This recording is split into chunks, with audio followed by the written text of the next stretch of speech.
একদিন এক যুবক বাদশার দরবারে গিয়ে বাদশাকে বললেন, হুজুর আমাকে একটি চাকরি দিন, একটি চাকরির আমার খুবই প্রয়োজন। বাদশা তখন তাকে জিজ্ঞেস করলেন, তোমার কেমন যোগ্যতা আছে রাজ দরবারে চাকরি করার মতো? লোকটি তখন বলল, হুজুর আমি মানুষ থেকে শুরু করে পৃথিবীর প্রত্যেকটা প্রাণীর মুখ দেখেই তার বংশ পরিচয় বলে দিতে পারি। বাদশা তখন মনে মনে ভাবলো, বাহ ভালোই তো, খুবই বিচক্ষণ ব্যক্তি, তাহলে তাকে একটি চাকরি দিয়ে দেওয়া যাক। বাদশা তখন তাকে তার ঘোড়া শালের প্রধান বানিয়ে দিল। কিছুদিন পর বাদশা তাকে ডেকে বলল, আচ্ছা বলো তো আমার ঘোড়া শালের প্রধান ঘোড়াটার জাত কেমন? লোকটা তখন বলল, হুজুর আপনার ঘোড়া শালের প্রধান ঘোড়াটার জাত ভালো না। বাদশা এটা শুনে রেগে গেল, কারণ সে 1000 স্বর্ণ মুদ্রা দিয়ে ঘোড়াটা কিনেছে আর তাকে প্রত্যেকদিন অনেক ভালো ভালো খাবার খাওয়ায়, অনেক যত্নে সেটাকে পালে, এমনকি বাদশা সেই ঘোড়াতেই চলাফেরা করে। কিন্তু লোকটি তার কথাই অটুট রইল, বলল আপনার ঘোড়ার জাত ভালো না। বাদশা তখন সেই ঘোড়া বিক্রেতাকে ডেকে আনলেন, ডেকে এনে জিজ্ঞেস করলো, সত্যি করে বলো এই ঘোড়াটার জাত কেমন? তখন লোকটা কাঁপতে কাঁপতে বলল, হুজুর আমাকে ক্ষমা করুন, এই ঘোড়াটি অনেক ভালো জাতের ছিল, কিন্তু যখন ও ছোট্ট ছিল তখন ওর মা মারা যায়, তারপর থেকে আমি ওকে গরুর দুধ খাইয়ে বড় করেছি, এই জন্য ওর হাব ভাব একটু গরুর মতো হয়ে গেছে। বাদশা তখন সেই লোকটাকে 100টা মুরগি উপহার দিলেন আর বললেন, তুমি কিভাবে বুঝলে এই ঘোড়াটার জাত ভালো না? তখন লোকটা বললেন, এটা তো খুবই সহজ ব্যাপার, কারণ ঘোড়ারা সাধারণত মাথা নিচু করে খাবার মুখে নেয় কিন্তু মাথা উঁচু করে খায়, আর এই ঘোড়াটা গরুর মতো মাথা নিচু করে খায়, এই জন্য আমি বুঝতে পেরেছি এই ঘোড়াটার জাত ভালো না। তার কিছুদিন পর বাদশা তাকে আবার ডেকে পাঠালেন, ডেকে বললেন, আচ্ছা বলো তো আমার রানীর জাত কেমন? লোকটা তো তখন পড়ে গেল বিপদে। লোকটা তখন বলল, হুজুর এটা কি না বললে হয় না?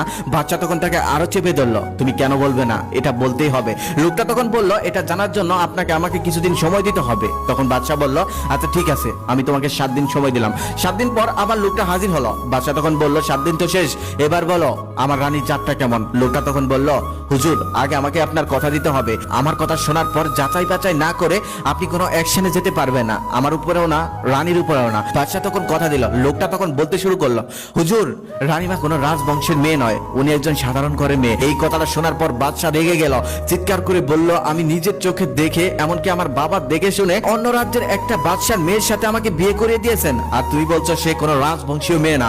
এই কথা যদি ভুল হয় তাহলে আমি তোমার গর্দান কেটে নেব। তারপর বাদশা যাচাই বাছাই করার জন্য তার শ্বশুর শাশুড়িকে খবর পাঠালেন। তারা আসার পর তাদেরকে চেপে ধরলেন সত্যি কথাটা বলার জন্য। এক পর্যায়ে তার শাশুড়ি বলেন, বাবা তোমার বাবা আর তোমার শ্বশুর অনেক আগের থেকেই তোমাদের বিয়েটা ঠিক করে রেখেছিল। আমারও একটা মেয়ে ছিল, তবে আমার মেয়েটা যখন 6 মাস বয়স তখন সে হুট করে মারা যায়। সে মারা যাওয়ার পর আমি মেয়ের শোকে পাগল হয়ে যাই। তখন তোমার শ্বশুর এক দরিদ্র পরিবার থেকে ঠিক 6 মাস বয়সের একটি শিশুকে আমার জন্য নিয়ে এসেছিল। তারপর বাদশা খুশি হয়ে তাকে 1 পাল ছাগল, 1 পাল ভেড়া আর 1 পাল গরু দিয়ে দিল। তারপর লোকটিকে জিজ্ঞেস করলো, এখন তুমি বলো এই সত্যি কথাটা তুমি কি করে জানলে? এটা তো আমিও জানতাম না। তখন লোকটা বলল, হুজুর এটা খুবই সহজ ছিল, কারণ রানীমা চাকর চাকরানি আর কর্মচারীদের সাথে যেই রকম ব্যবহার করে এটা কখনোই রাজকীয় ব্যবহার হতে পারে না। তার কিছুদিন পর বাদশা তাকে আবার ডেকে পাঠালেন। সে আসার পর বললেন, সবার বংশ পরিচয় তো বললে, এবার আমার বংশ পরিচয়টা বলো। লোকটা এবার পড়ে গেল মহা বিপদে, কারণ এটা তো নিজের ব্যাপার। এবার যদি রাজা যাচাই বাছাই না করে তার গর্দান কেটে নেয়, তখন সে লোকটা কাঁপা কাঁপা কণ্ঠে বলল, মহারাজ এটা বলা তো খুবই সহজ,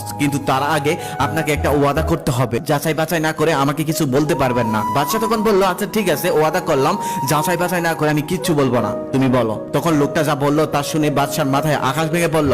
লোকটা বলল, হুজুর আপনি কোনো রাজা বা বাদশার সন্তান নন, আপনি হলেন একজন সামান্য কৃষকের সন্তান। এই কথাটা শুনে বাদশা তো গেল অনেক ক্ষেপে, কিন্তু ওয়াদা করেছে যাচাই বাছাই না করে কিছু বলতে পারবে না, তাই কিছু বললো না। তাই সে দৌড়ে চলে গেল মায়ের কাছে, আর যেতে যেতে ভাবতে লাগলো, আজকে লোকটার মাথা কেটে নেব, কারণ এটা তো সম্পূর্ণ ভুল। আমি হলাম একজন রাজা বাদশার সন্তান, আর সে আমাকে বলতেছে আমি একজন সামান্য কৃষকের সন্তান। তারপর বাদশা তার মায়ের কাছে গিয়ে জিজ্ঞেস করলেন। তখন তার মা বললেন, বাবা লোকটা ঠিকই বলেছে, তুমি কোনো রাজা বাদশার সন্তান নও, তুমি হলে একজন কৃষকের সন্তান। আমাদের কোনো পুত্র সন্তান ছিল না, তাই রাজ্য ধরে রাখতে এক কৃষকের কাছ থেকে তোমাকে পালিত সন্তান হিসেবে এনেছিলাম। তারপর বাদশা মন খারাপ করে তার সামনে এসে বলল, যাও তোমাকে 1 পাল মহিষ দিয়ে দিলাম। আরো একটা কথা, তুমি কি করে জানলে আমি কোনো রাজা বাদশার সন্তান নই? তখন লোকটা বলল, এটা তো খুবই সহজ ব্যাপার, আপনি যদি কোনো রাজা বাদশার সন্তান হতেন তাহলে আপনি উপহার দিতেন হীরে জহরত মণিমুক্তা, কিন্তু আপনি উপহার দেন গরু, ছাগল, হাঁস, মুরগি, মহিষ। এমনকি রাজকীয় অনুষ্ঠানে আপনি রাজকীয় খাবার না দিয়ে আপনি দিয়ে থাকেন খিচুড়ি। ধর্মীয় অনুষ্ঠানে আপনি মিষ্টি বিতরণ না করে আপনি সেখানেও দিয়ে থাকেন খিচুড়ি। হুজুর খিচুড়ি তো সবাই রান্না করে খেতে পারে, কিন্তু রাজকীয় খাবার তো একমাত্র রাজাদের থেকেই আশা করা যায়, কিন্তু আপনি সেটা করেন না। এই গল্পটির থেকে মুরব্বীদের 2টা কথার বাস্তব মিল পেলাম। নাম্বার 1, ব্যবহারে বংশের পরিচয়, আর নাম্বার 2, বাদশা যদি কখনো ফকিরও হয় তবুও বাদশার নজর যায় না, আর ফকির যদি কখনো বাদশাও হয় তবুও ফকিরের নজর যায় না।